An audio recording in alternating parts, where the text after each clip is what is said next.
Well, hey, welcome back into Cambridge, your hometown. This show is going to be big on Talkin Torque. There's going to be more talk than talking. How big? Very big, bigger than. Bigger than Ben-Hur. Well, everything here is huge. Yeah, well, mate, I'm not a big guy, you know that, and I'm pretty short, but these tyres are making me feel like a midget. Yeah, I think Nicholas had told me that each tyre is like something like 50 grand or something. It's a crazy amount of money. Everything's just so big. But anyway, where is Nicholas?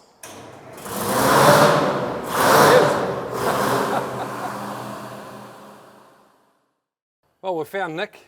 He's actually one of my favourite old dozers in here, Nick. It's a Euclid TC12. And why is it called a TC12? Because it has two 6-cylinder engines sitting in the front. Side Detroit's. by side, crazy. Yeah, two-stroke engine. It's like two bulldozers joined together in the middle. It is pretty much, yeah. Yeah. One engine drives one side and the other engine drives the other side. Sounds, and that's one we heard before. It sounds grunty as. Yeah. 1958.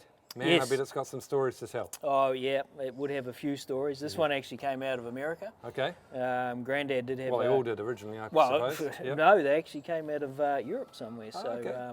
Euclid. Yeah. Euclid Terex. Yeah. Yeah, the old green machine. Yeah, and there's some, and it's showing its age a little bit, but like you and I, or me anyway. But some of the stuff in here is beautiful. It's all been restored and bigger and brighter. But this has got a bit of character. I like it. So You can't beat the noise of a Detroit, can you? You cannot. Not two of them together. No. That's horn. That That's two-stroke is awesome. Ooh, yeah, and Yeah. the smell. Yeah. Yeah. You got me there. Well, let's have a bit more of a look around. I think there's a hell of a lot to see here. Yeah, plenty to see. I'll go and see some stuff. Cool. So this we haven't quite picked the biggest one, but this is it's got the biggest blade. Well, this is the biggest bulldozer in the world. And the biggest bulldozer in the world, and wow, we'll show us around this big sucker. The blade on it, look at the state of it. I mean, it's just incredible the amount of earth or whatever they pushed around. What was this dozer used for or at? So this was actually used in Stockton. There was two of them. Where's Stockton? Stockton's down on the west coast. It's a coal mine down there. It's what keeps our power on at night. Oh, really? Oh, I thought it was fairies. Yeah, Yeah, no. quite possibly. But yeah, so there was two of them down there, owned by Kuiper Group.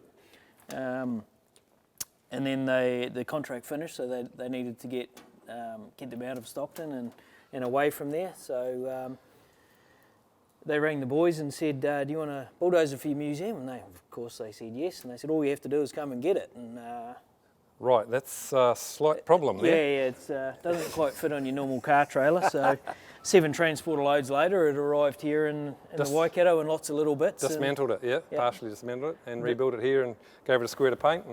And drove it into the shed and built the wall behind it. What's the engine in this thing? Whoa, a big one. Big one. Yeah, I bet it is. that's way beyond my department, mate. It's got 3 air cleaners, so it must be big, or whatever they are. I'm just normally the operator Okay. of this sort of thing, so Yeah. too technical for me. And it's a lot later model than the old Euclid, obviously. Yes, very much later. Maybe into the 2000s, is it? Just. Yeah, Yeah. just. So they only ever built 42 of these. Okay. You can buy a brand new one. And it's but literally the but biggest bulldozer in the world. in the world, yeah. So, but if you want to buy a brand new one, you've got to order 5. They'll only do a run of 5. Yeah, well, discount for numbers, I suppose. But This one's actually remote control, so Okay. you don't have to be sitting in the seat. You can sit in the bank or the smoker room, wherever you choose, brilliant. and operate this one. But choose a fair amount of diesel a day, 1,500 litres. So it's pretty good for the environment. Well, it's digging up coal too, which is once again you got to keep your tootsies warm in the winter. They were actually brought in to save the Especially in snails on the Cambridge. west coast. There you go. Yeah. Okay. Rather than blasting, they decided to rip and push, and get rid of the snails. And look around here. We've got the dry Gulp Saloon. Got Ross Todd Motors garage. That's obviously a replica of something that happened back in the day, because that's where the family started, and have continued on with their cars and diggers. And that big sucker over there, Nick, you were saying that came out of Australia. 994 loader.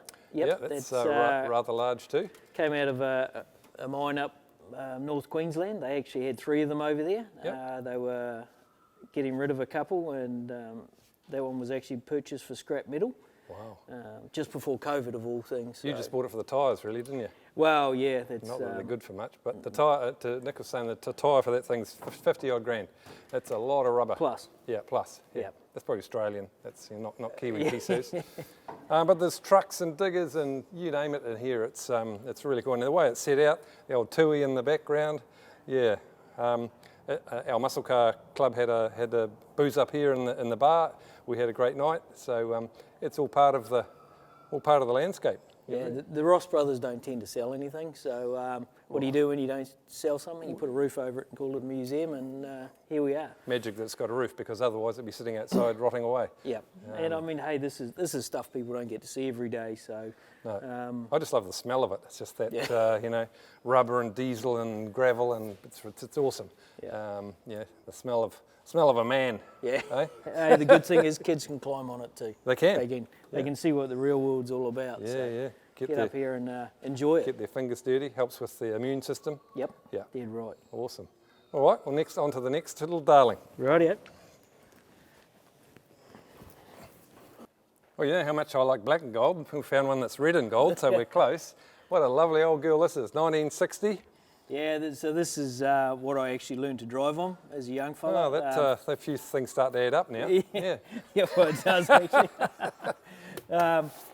When I was a young fella, no interest in school really, so I got dragged out straight to work. Got a start at the bottom, but for me it was a pretty big truck. Not so much this one, but one very similar that I learnt to drive on. Yeah. But hey, there's something over here I think that you want to check out, Foggy. Oh, there's plenty around here I want to check out. It's mecca for me in here. We were talking last week about the Zodiacs. Aha. Here's the engine that was in Dad's Now, Mark IV. What sort of crazy critter would put that in a Mark IV Zodiac? Michael a Continental flat six aircraft engine. That's what an aircraft engineer does when he gets bored. He puts a aircraft engine in something. Made his own pipes. Yep, his own transfer case. Would have sounded pretty cool. She's got the old Billy T gearbox. Put her in reverse and chuck the bones out. One of his favourite tricks was pulling up to the service station and asking the service station attendant to check the oil and water. Of course, Of course, a bit harder on an air-cooled engine, but true. Much like a V-dub. Wow, it's a big engine to go in a car chassis, isn't it? Big engine. Mark IV had the tyre in the front, didn't it? So you get rid of the tyre. You get rid of the tyre and away you go. Yeah. Look at the engines and just look around, and it's just incredible, isn't it? The collection of stuff, even to the old darling Yamaha motorbike. Yeah, on a Minter Barry Crump truck. One of the boys in the toy shop rebuilt that bike from scratch. There wasn't much left of that when he got it, and he's just restored the whole thing. Pretty cool, really. So that is part of the business. Is the toy shop, as you just said. You've got a sort of a team of guys, small team of guys, full time restoring and looking after these all the cars and the diggers and the trucks. Yeah, the toy shop's mainly for the cars side of it. Yep. We've got an old pole shed out the back, which we call the retirement village, which is mainly the old earth moving gear, which is the old guys who worked on this stuff through the 70s, 80s and 90s. They know their way around the earth moving gear. But the toy shop, yeah, great bunch of fabricators in there building some stuff. Awesome. Some new additions, which we can go and have a look at. Awesome. Just never ends.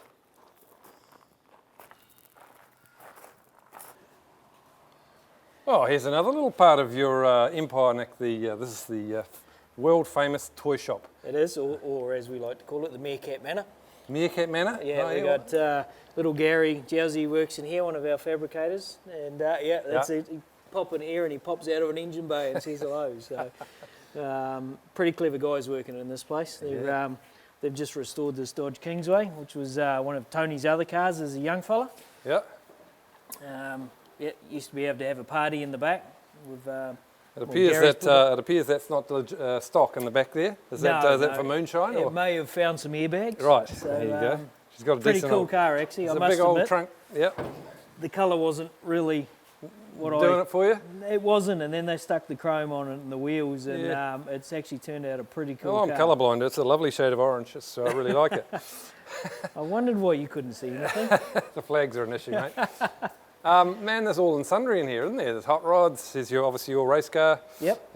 Doing a few surreptitious mods in the off season. Oh, yeah, it's good to see. We all do that. Let's hide those away from everybody else. Yeah. So we'll just put the bonnet up and then nobody can see it. It's a very cool car. Different, eh? There's only one Challenger. Oh, there's two. There's another Challenger in the South Island. There is, yep. Yep. But, Very cool cars. like anything born in the 70s, they weren't designed to handle. So coming out of a touring car into this thing, with lots of horsepower. Oh, yeah, they're meant to, aren't they? No stop, no turn. I had to learn a fair bit to tell the truth. Well, I've been doing it for 10 years or something now in this class. I'm still learning, so you've got a bit to go. Just when you think you got the hang of them, they bite you. And once again, this place is going to be able to tell some stories with the old, my old mate Jimmy Carlisle comes in here. Yep. Well-known engine builder from Cambridge back in the day, and all the people who, they couldn't root through to electrocute end up here on a Friday night apparently. They do, yep. The grumpy buggers. Yeah. Have a Friday smoko here and tell some bullshit. Yes. But, pretty good bunch of guys, really. Oh, yeah, got some stories to tell. It's all about the people, eh? It is, yeah. So do you get to be hands-on in here, or you're not allowed? You They don't let me touch anything here, Foggy. No, steering wheel, and yeah, I'm just the organic matter, as you know, and sometimes I don't get that right either, but there you go. It's all good. Kowalski, tell us a little about the Kowalski scheme and the theme of this car. Well, anybody who likes old movies would know Vanishing Point, and taking the Dodge Challenger from one side of the States to the other to deliver it, and took a few illicit things along the way, found some lovely ladies. Excellent. Yes, sounds like my kind of movie. Yeah, and then got to the other side of America and decided to drive it into a bulldozer blade. So the boys like the movie. I see a few parallels to this whole deal here, yeah. As long as I can avoid the bulldozer blade, I'm happy. But so Kowalski it is. Kowalski it is. So it's not after the penguin in Madagascar. Well, that's what I was thinking, of course, being a bit of a kid myself. But yeah, no, it's a very cool car. So the car's after Kowalski, and the truck hanging off the wall out there is after the movie Jules. So okay.